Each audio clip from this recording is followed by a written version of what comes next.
Muri yeZimbabwe sezvamuri kungoona tiri muno mugaraji reBolt Cutter. Mauya paworkshop yeBolt Cutter ndo panoserviswa mabhazi. Bhazi redu richibva kubasa rinochekwa zvese kubva kumabrakes, matai and everything. Rapedza kudaro roenda ronogezwa kuwash bay. Rabva kuwash bay tori ropa topa driver okwanisa kuenda kubasa. Tinoda kukurudzira ruzhinji rweZimbabwe vauye vanoda kuhaya mabhasis, vauye vahaye zvavo mabhasi vakasununguka.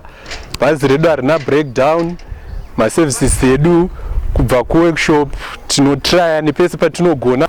Saka tokurudzira kuti vese vanoda kuhaya mabhasis, vechikoro nevamwe vose vemachechi nevamwe vose vanokwanisa kuuya kuzohaya mabhazi, uyai muhaye mabhasis edu anoserviswa zvakanakisa.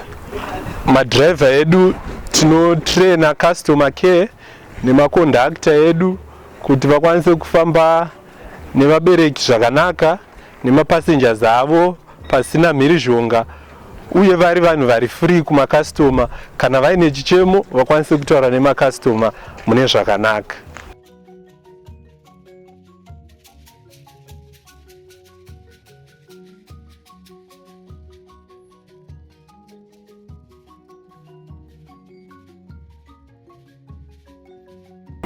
Ndiro garaji redu iri, garaji reBolt Cutter.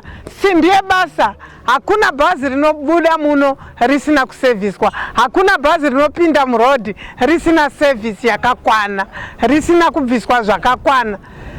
Bolt Cutter.